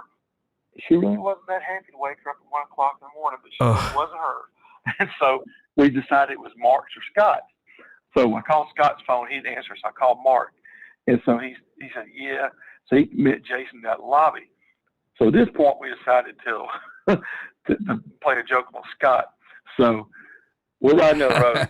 So Jimmy tells Scott that, hey, we found your laptop, but it was at one of the, inspection stations, and the guy dropped it and broke the screen. But don't worry about it. We FedEx it to you overnight, so you'll have it tomorrow. And I'm like, to where? Said, oh, cool, great. Yeah, where? And so he said, Jimmy told him, well, Jennifer had an address where she shipped you some pens. So it was your North Dakota address or some right. crap. Which I'm like, I don't live in North Dakota. So what the like, fuck? So he's like, I don't live in North Dakota. So, he's starting to get a little concerned, as Mark would told us. So, he hit me back. I said, well, Jennifer, so I'm purposely delaying, like, every time he texts me about 30 minutes or 45 minutes before I respond. So then I tell him, I said, well, Jennifer's in the air. As soon as, she lands, we'll get this figured out. So Jimmy sends him some bogus tracking number that's missed about 2 digits or 1 digit. And so it's going on and on. And by this time, he's just worried. He needs his laptop, obviously, because that's how he makes his living. So Jimmy's like, just tell him that we found because the good news is we found the power cord. So we're going to send that to the right address. Yeah, and it's on its way to Omaha. That's great. I got 20 of those. Yeah, it's on its way to Omaha. Don't. Mind you, during this whole thing, Scott and I are in the car on our way from Las Cruces to Albuquerque. So we had a 3-hour drive where Scott's going through this whole thing, and I'm sitting here texting Jimmy while I'm telling Scott, "Oh yeah, that's I can't believe they did that." I always wondered how Dan kept the addresses straight when he can't see them. He's good at that. So he's bowling like a pot of weenies at this point. Right. So he drops off Mark at the airport, and Mark says, "Let's go these stuff," and then Mark hands him his laptop by this time. And I'm like, "What is this?" Like, you son. Yeah, and then I'm like, "Well, whose laptop's in the car?" He's like, "No, dumbass, it's your laptop." Oh, I get it now. That was hilarious. Yeah, he really didn't find it that hilarious at the time, but it's all good. Right. That man is a bit. But Oh, Jimmy's it's funny. little backstory. Jimmy's wanting me to back up and sort of tell a little bit more of the backstory of how what it took to get to the track. So we cranked the motor up and we got on Chris Brewer's dyno, and the thing has always made this rattling noise because I got solid bushings in the torque tube instead of rubber couplers. And long story short, something sounds a little odd. They look at it, and the coupler that clamps the flywheel to the torque tube shaft is cracked. Ugh. So, bunch of stuff. Long story short, I had a spare. So Chris Brewer at Brewer Speed Racing here in Columbus stepped up. That was a Sunday night. James Short was in town tuning it, and Chris said, "Y'all get the thing on the lift, get the diffuser out of it, off the back, and get out of my way." That's his exact words. He meant every word of it. In 2 hours, basically, with just Thad driving the forklift, Chris pulled the transmission torque tube, slid it back, changed the coupler, slid it back together, and handed it back on. So the next day we finished dynoing it. Well, so it went about a week. Jimmy's changing the oil, getting ready to prep to go to the race. And I told Jimmy before we want to cut the oil filter apart. So we're up there at the house, and Jimmy starts cutting it apart. And he tells me, he says, "Dan, are you sure you want to do this?" He said, "Because what you don't know about, you can't care about." This is exact words from him. I said, "No, it wouldn't be fair to, the little deal and everybody at the team go all across the country, come find out, got a problem." Well, it had some metal in there. So me being a damn worrywart and everything else, we made the decision to pull it out. and check it. And the bearings were fine, and it looks like maybe this was the oil pan I had was off a blown up Z06 dry sump deal, and some metal got trapped up in there, some aluminum slivers. That's the biggest thing we found in the oil filter. So my buddy Roy Parks at Bing Auto, he said, y'all be there, 6:30 next morning. Me and Jimmy pulled it out, and we'll look at it. They flipped over, pulled the pan, everything was great. And I made the decision. It had narrowed bearings in it, and because it's always had a low oil pressure idle, so I made the decision to put standard width bearings there. Don't know if it helped. I think it helped a few pounds of oil pressure idle, but because it's got a K-Tech blueprinted Z06 style pump in there, it's poured on the scavenge side, but not the pressure side. It's not pressure and flow. But so we had a mad thrash to put the trailer together. Jimmy's still awake. Unmute Jimmy, because I think this is like the Sunday before we were supposed to leave, and the trailer still need to work. The Sunday before we were supposed to leave, it looked like an army of ants at Jimmy's house. Guys working on the trailer. Tom Flitcroft came over, started getting the car back together to crank it, and so we thrashed, got everything together. Got the motor back in it, and just so the Tuesday night before we left, finally at 9 o'clock that night, I said, listen, we got to go get some sleep. We're leaving in the morning. Whatever's not done, we've got to finish it there or on the way or somehow, so that's what led us up to getting to Western Tech. So, this is literally to the last minute, throwing everything together, but it was hugely successful. Is that Jimmy? Yeah, it was. Snoring? Yeah. So we were, kind of the, my view on it was, Dan had this list of things. He'd sent me an email, printed off all the stuff. So it's like, hey, these are things we need to do to the car. So we decided that Dan's fiance works close to where I live. I take Tuesdays and Thursdays off. And basically every other day in between for like the last 3 weeks. I really don't think. Look, somebody went to my shop today. Chris Brewer went to my shop today, Dan, and told Chris Dixon that's the guy that runs my shop. He's like, is Jimmy back in town? I want to go get lunch. Chris Dixon tells him he doesn't work here anymore. It's literally been like 3 weeks since I've been there dealing with all this. So we had these, this little short list of stuff. I say short list, but, just these things that we don't check off, good piddling stuff, stuff that you got to, a weekend plus, a bunch of, days during the week we can make happen. And we literally the first thing on the list was checking the oil or, changing the oil and doing the filter. And then of course, it's like a train running off the tracks. It was just a wreck from there. And Dan even told me, he said, you didn't, when it looked bad. It was super bad. We sent those pictures to a bunch of people and they were like, no, there's something going on with that. That's more than break-in, and there was no thrust in the thrust bearing. That's what had us mostly concerned. He's like, look, he said, you didn't sign up for this. He's like, look, if we got to call this, we just got to call it. This is the Tuesday. This is 8 days before we leave. So we leave the following Wednesday. This is the Tuesday before 8 days. I told him, I said, no.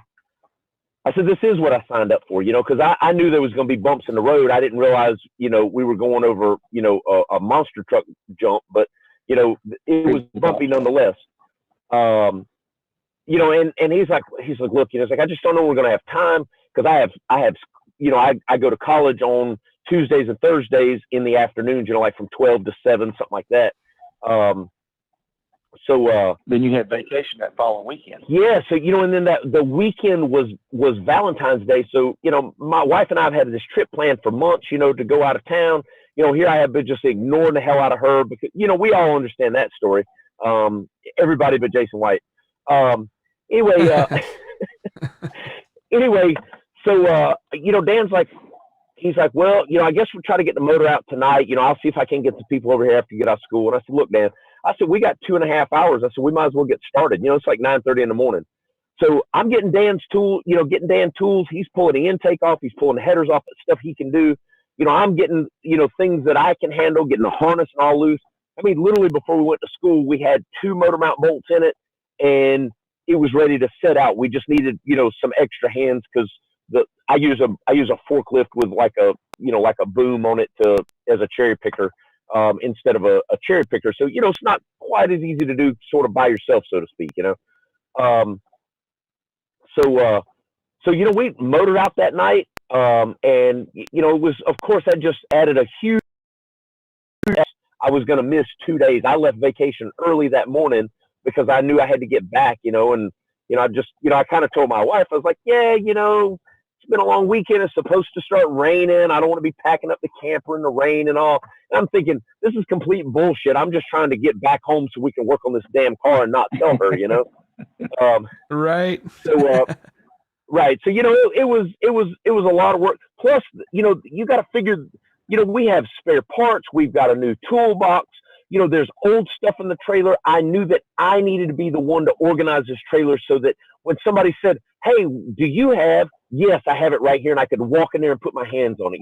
At one point they were like, you got an extra coil? Well, as a matter of fact, I do. Let me go in here and get an extra coil, Brother had it. Yep. Yeah. So, and I know that helped with the efficiency, even though the extra time was daunting. I mean, Jeff did a great job when we got there, just helping kind of go through and sort things. And he'd be like, hey, where do you want to put this stuff? And man, I'm just, I was bouncing around to everybody, just trying to like, hey, what do you need right now? Nothing, you're good. Okay, what do you need right now? Hey, where's this at? So it was super stressful, plus I'm having to kiss ass to, people at the spaceport because, they're hooking us up with, like, oh yeah, like the VIP pass of VIP passes, I mean, I'm sure there's other people would have liked to test into the night like we did. Oh, but, they treated us so good. I've never been treated that way by any event facility staff ever. Not at any airports we've ever run at, not at any private track. Those guys are ridiculously helpful and cool. It's like they knew what was going on, and they knew how dire consequences would be if we didn't get this figured out. It would have been impossible to pull off what we pulled off had it not been for all the people. I mean, Joe Pena, who's the one that set us up with the guys at Western Tech. I mean, God, just so many people that, it's hard to start naming names because you're going to forget some. There's been that many, Yeah. People that just would call and text us the morning before, like, hey, we're headed up there. Do you need anything? Like, is there anything? And I know I could have told them anything and they would have made all the phone calls that they could have. It's a guy that Joe works at MSD, right? Or did work at MSD, so he's connected. Yep. You know what I mean? He's got connections everywhere. And I know if it's something they could have put their hands on, they were bringing it to us, It didn't matter if they were, if we didn't have that GPS, they'd have went and broke in someplace and they'd have stole one for us. I mean, I have that much confidence, in these guys who are helping us out. Yeah. I made a post on Facebook, about, that said, I don't think I've ever been this focused with the little amount of sleep that I've had. I mean, I think over 3 days working of the 2 nights we got to sleep, I think like 7 hours total amount of sleep that we took. But never at one point did I feel lethargic during the day, because man, it was like there was so much energy around the team and everybody there. And then when Leno was there, and I mean, their crew was great, getting everything in and out. And, they kind of let me do my thing with Dan as far as, helping him in and out of the car, because there's a process, so, and I understand TV a little bit. So, I've done some filming and stuff like, some helping out with stuff like that. So, there would be times where I would kind of like, okay, he finished saying what he's saying. They're going to cut. I'm going to break in and, and just kind of in and out, and they even came over later like, man, you guys are just great to work with, like everybody, it's like everybody just knew what everybody wanted, and it made things super smooth. I mean, and all this with a brand new car. I mean, who goes to the track and goes fast the first pass down the track? I mean, it's rare, if it does, that means it's going to be super fast because, there's a lot left in every single car, a brand new build and not one person building it. There's probably been 14 legit people fabricating, working on, making parts, just everything, anybody that was willing to help, we would take them. I mean, my daughter and her boyfriend scrubbed the inside of Dan's trailer from one end to the other because it needed it. I mean, like literally buckets of water. We got it backed into my shop. It's cold as hell outside. We back it into my shop. We've got like these homeless blankets like clamped to the door and clamped to the side of the trailer so that the heat can run in the trailer, so it's just an extension of the shop, so that we can work in the trailer. I mean, it was great. I mean, everybody that could help helped. I mean, Jennifer was up there, the people that did all the, from doing decals, and then they were wrong, and then they want them different, and I mean, it was never like, really, can you guys make your reminders? Like, hey, not a problem. We'll peel them off, and, and because, we know what we're looking for, and no shortcuts. I mean, there, Jerry Martin, man, phenomenal job on the car. I mean, just, like Jason said, attention to detail, I'm all about it. I mean, there would be times that when, we would be doing stuff and I knew it would slide, but it's like, no, I wouldn't do this to my own car.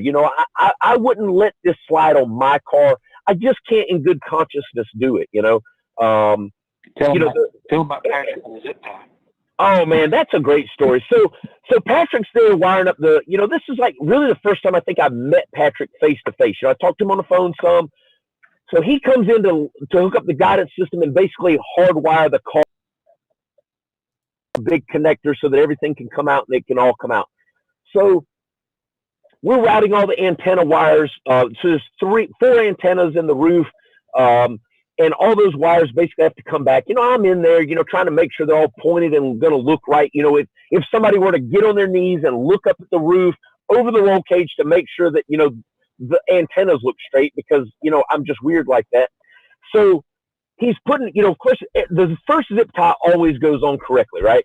The first zip tie is never wrong. And so I noticed him, that he's getting ready to set the next zip tie, and I see that it's backwards. I know it's going to go together backwards. I put mine on forwards because I knew someone was going to bitch about it, because I noticed that every single zip tie in the car is wrapped the same direction. So when I added mine, go ahead. So when he puts, he puts the first one on, when he's going to put the second one on, and it's like I'm taking a breath. I'm like, oh my God, he's not going to do this because I'm going to end up redoing all this shit when he leaves, And then I see he catches it and he spins it around and hooks it the right direction. And I was just like, that's my man right there. Like this guy is on our team, like this guy sees what we see. He is weird anal attention to detail, just like every other nut and bolt on this car, So, it was, it's just kind of a little funny side story. I mean, but it was, I couldn't be more pleased or impressed with everybody that's helped. I mean, damn, Chris Brewer came to my house twice to pull the transmission out, and then I think he did it twice at his shop, because of breakage problems. The first time we did it, we put the converter and the torque tube stuff in it, and then we went back with a billet coupler that hooks to the torque tube to the flywheel, and it didn't bitch about it. It was like, changed the broken coupler first. Then he came back and I bought a billet coupler from RPM, and he came back to your shop and changed it there again. Yep. I mean, and it was like, he didn't want to do that. I mean, and I know there was tons of times when we would call on people and they were just like, yeah, I'm on the way. I mean, I'm on the way. I'm coming. And had something else to do. There could be a mile long list of things to do, but man, just when we needed folks to step up, they stepped up and to come together with, I mean, I met literally the only person I went to New Mexico knowing was Dan and Jennifer, basically. Everybody else was somebody new to me, but I knew that they fit because I could see the quality of work they did. I'm looking at this car and I'm going, man, these guys they are the top of their industry, and the quality speaks for itself. I know I'm going to get along with these people, and it damn sure did. I mean, I couldn't have asked for any better crew to work with, It sure did work out good. I would ask for things and they wouldn't bitch. It was just like, look, if I needed somebody to drain the dang, the crankcase overflow, the vents and stuff on, it's not like, oh, that job's beneath me, or torquing the lug nuts. Man, I'm here to, I'm an electronics guy. No, it's like, hey, I'm going to go get the torque wrench. Where's it at? I'll torque. There was there was nothing that got asked that was beneath anyone, and it was great. I mean, it was great. I mean, just no attitudes, no egos. I mean, couldn't ask for anything better. I'd be afraid to run that car right now without any of all the people that were there on site. That would concern me. Absolutely. Honestly, I felt that way about it too when I was done. Dallas was talking today, and I said, every time that car goes out, I want the same crew together. That it just is amazing. And we all started this journey together, and we're going to set this record together. And that's all. Somebody asked me today. Pick a better crew. Somebody asked me to explain what that experience was like. I'm like, it's not like going and taking a race car out because, James Short did the tune shit, man. He's one of the best factory tuners on the planet. I know that thing's going to run fine. Mark turnkeyed the thing with the wiring. I know if we have any problems, he's going to fix it, which we didn't have any problems with his wiring. But someone asked me, well, what's it like then? I said, it's like building a backyard rocket, but it's big enough to put your mother-in-law in, so the fucker has to bring her back home, and if it doesn't, then the party's over. You know what I mean? And so, even when we're speeding up, fine. When we're slowing down, shit, Patrick had a worrisome moment when you were riding with Steve Strupp on your test pass. You went 150 mile an hour. Well, you told him to turn the nav off, and it was still going 50 miles an hour, and he sees the car hook a hard left. Well, I guess you had Steve steer it off the course for you. Right, but Patrick's sitting in the trailer and he's like, man, I don't know what just happened. I'm waiting for a call to just plow into a wall or something. But so we got lucky there. But what was interesting to me, and what Steve Strupp asked me as the data logging guy, what I thought. And I was like, look, these guys have put together, by that point in time, you had a dozen clean test runs without any aborts. And the only abort was either we can't see, Jimmy can't see because it's too dark, or Dan felt that was fast enough, So, I mean, what's neat for me to see is you're putting together pass after pass of no aborts. And it really is like test flying an experimental aircraft. That's it. I mean, it's only going to get better. More time and more experience, and more, confidence. It's just going to keep getting better. And I can't, keep talking about it. We're doing something ain't nobody else ever done before. Yep. And I mean, I see no problem with that system when that system is fully developed.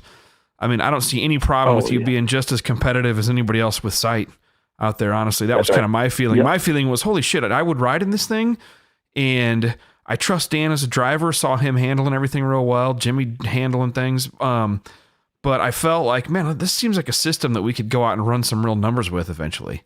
So absolutely, we will. Very cool. Anybody else got any other questions for these guys before we wrap it up tonight? Anyone else comments from the team? Jason, Jeff, y'all been quiet in the background. Y'all got anything to say? No, I'm just waiting for the next one. That's right. Us too, man. I'm waiting for the next one too. I'm trying to get Jason to bring his Corvette down to Arkansas, man. I'd love to be able to just go and hang out. We don't have my car there. Go and hang out, support him, and see what his car does. Because he only really had one full pass on the car last year with a turbo, or maybe two, and he's got a fast car this year. Yeah, Jason, you got to let us know when you're going to be making your next hits, because whether that's Loring or a place like Blytheville, because I know at least two of us that'll be there. To help out. Cool. All right, everybody. Awesome. All right, cool. Well, let's go ahead and wrap it up then. I guess that pretty much boils it down. So hopefully everybody enjoyed that little 2-hour discussion on how we did things with Mr. Boyk and the crew chief, and Dan Parker and Jason and Jeff and Mark Dahlquist. Thank you. Huge thanks to our remote guys, James Short, Brian Barnhill. Both just came in clutch when we needed it to. Everything's cool. We'll see you guys next week. It sounds like Randy Cotelier from TBM Brakes is going to be on here, and also the Rife Sensors discussion. So everybody have a good week. Be safe. Be safe with this weather, and we will be in touch, and we will jam with you soon next week. Take care.